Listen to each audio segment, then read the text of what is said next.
Welcome in, everybody. Cole Kublik, Simone Eli here. Another week of breaking down Auburn football as week 9 of the college football season is here. The Tigers fell to Ole Miss last week. Now they're looking ahead to Saturday at Jordan-Hare Stadium against Mississippi State, looking to bounce back after a 4-game losing streak in the SEC. We'll break down last week's loss, look ahead, also talk about some big-time positives that are still on the board for the Tigers moving forward. That's all coming up right now. Let's go head-to-head.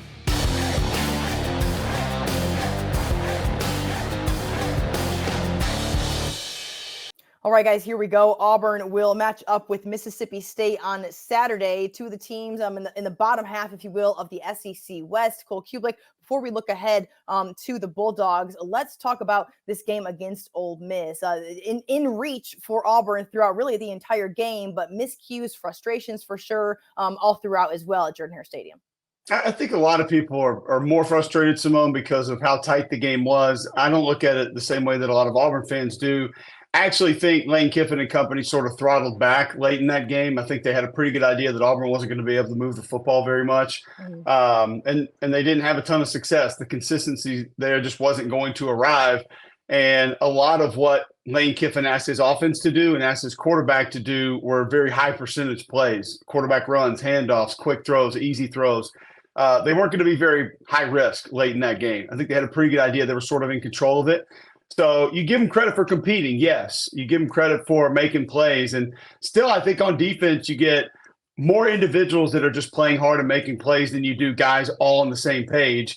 And then offensively, you see some new faces that begin to emerge and do some nice things. But collectively, you lack so much balance that you're just unable to go out there and consistently put drives together.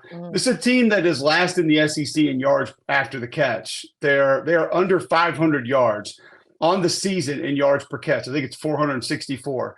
And just to give you an idea, put in perspective, Georgia and LSU are both over 1,300 yards after the catch this season. Wow. Auburn's 126th in college football. So you're not getting help from your receivers. The offensive line is good for a drive, bad for a drive. It's off and on. And the quarterback play is sporadic. And, yeah, you have a better running option with Robbie Ashford, but he comes to the game and runs directly to the sideline on certain plays. So even the consistency there with certain things that sometimes give you explosive capabilities, you can't find it with that. So it has to be frustrating for Hugh Freeze and his staff.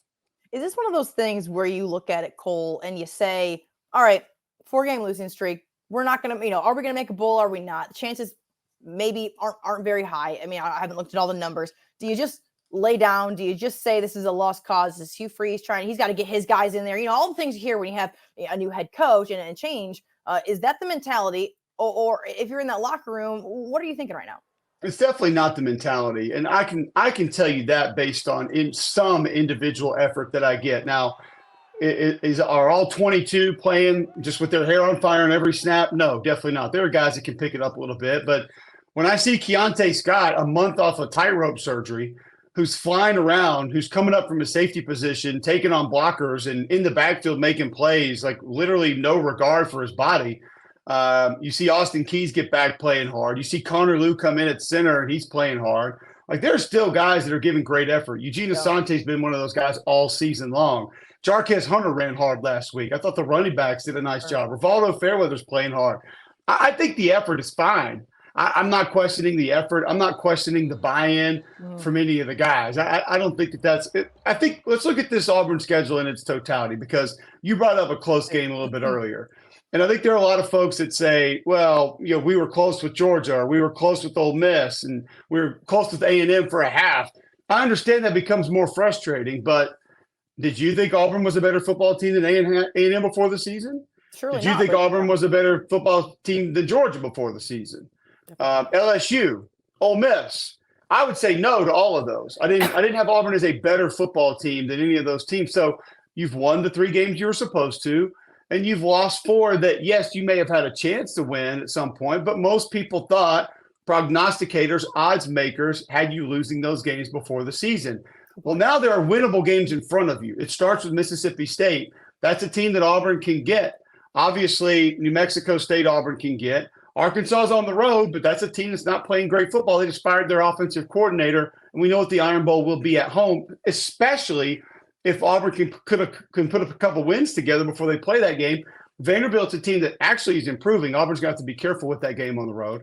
Yeah. But it's a team that Auburn can get. They're bigger, physical, more athletic than that football team. So you stack a couple of wins up, and all of a sudden you end with a lot of momentum. You find yourself into a postseason game, and things look totally different than they do right this very second. I understand the losing streak, and nobody wants to accept that, but there's still plenty to play for. And I think there's still plenty of guys that are playing that way, like they have things to play for. I would argue that that's more of a realistic view than even an optimistic view. It's just that the reality is that they certainly have played the bulk of their top tier schedule or opponents rather in the beginning of this schedule. It's just kind of, and that's really, this is not new. I mean, we know that Auburn has year in and year out has to play the bulk of their schedule in typically a 1 month period. And it's always challenging. Maybe that'll look different beginning next year. When you look at the quarterback breakdown, Cole, it sounded like Hugh Freeze alluded to seeing even more Robbie Ashford. This is something that you have called for a little bit every single week and saying, okay, at least he gives you an extra dimension. At least he maybe gives you more options and open up the playbook.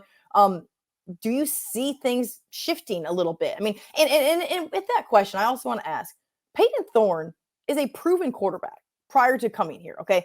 Something's not working. I don't sit here and play quarterback. I'm not an offensive coordinator. I don't know what's in the ins and outs of all of this, but are you starting to see maybe a better answer or some sort of clarity, even though there are so many questions right now?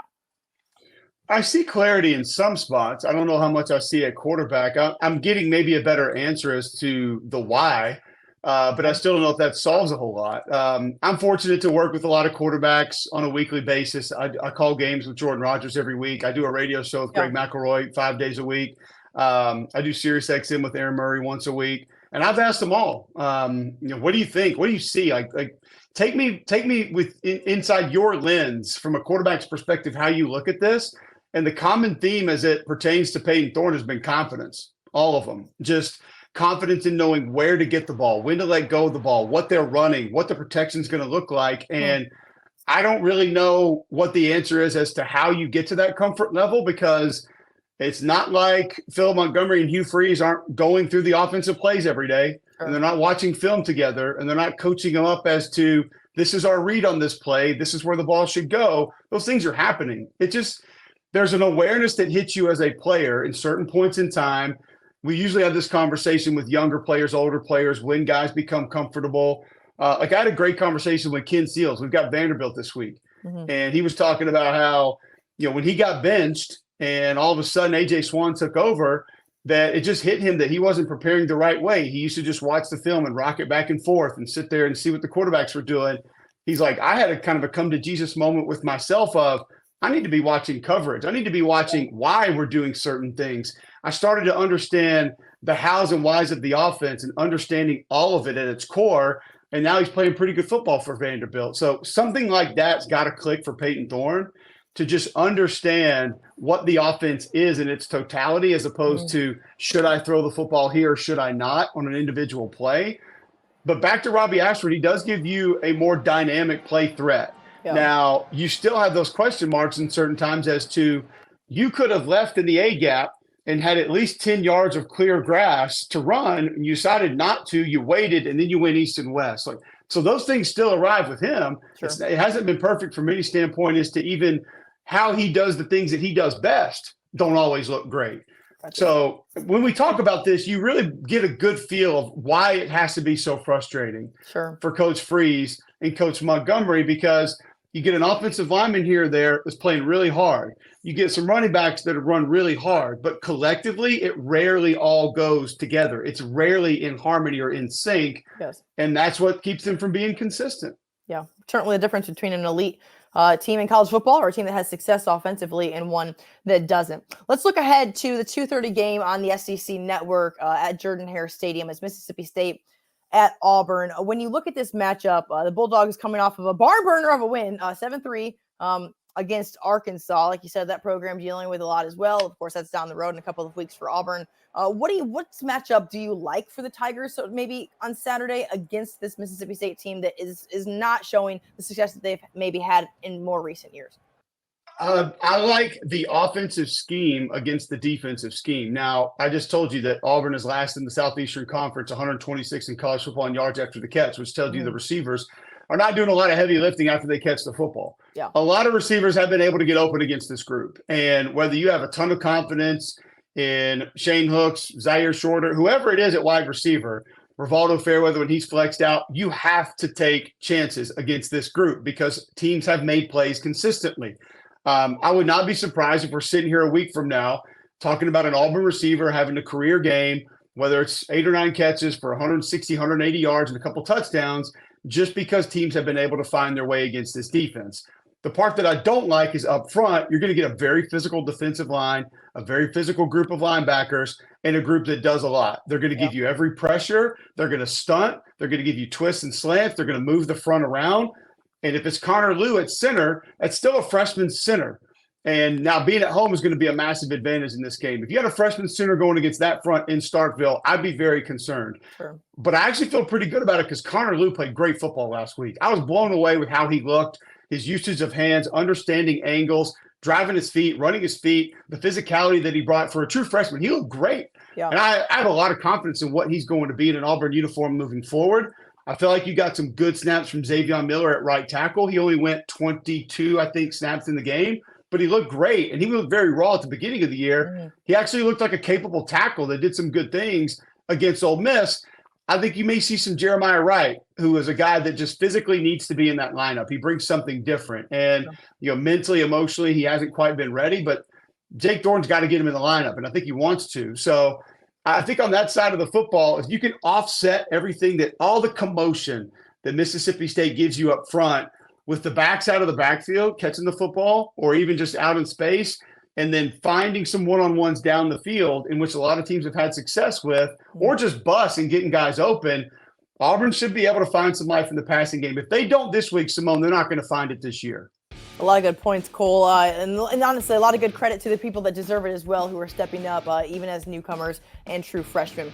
Let's talk predictions. You're batting 1,000 this season so far. You predicted the Tigers every single week correctly, although much to the unhappiness of a lot of the fan base right now, most recently in the last 4 games. Like you said off top of the show, they won the games they should have won. They lost the games that a lot of folks didn't have them favored.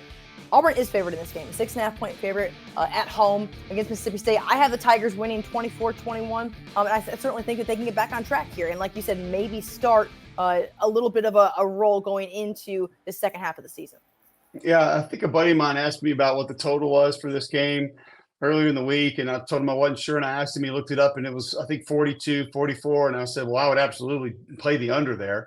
And I said, I'd probably play the under if it was 32. So I think you would be over that. But whatever it ends up being, I would play the under in this game because I don't think these two teams are going to score a lot of points. I mean, these are not two offenses that have had a ton of success. And if it is Mike Wright again for Mississippi State, it's something that Auburn has to be careful of and something that will be dangerous because if you look what Jackson Dart did in the Reed game for Ole Miss, he was able to find space. The Auburn linebackers did not fit some of the pulling guards and some of the quarterback read plays last week, and I'd be a little concerned about that. But getting Austin Keys back, like I said earlier with Keontae Scott, having him back, he was great last week. I think the defense will have a little bit of new life. I think being at home is going to be big. I think Auburn can find a couple of explosive plays, a couple big plays in this game. But I'm going to go 14-7. Auburn wins the game. I don't think there's going to be a lot of points. I think Auburn finds a win. I think they can look ahead and say, we can stack up some wins here and become bowl eligible and gain some real momentum down the stretch. And getting some guys healthy, I think also injects a little bit of life into being able to do that.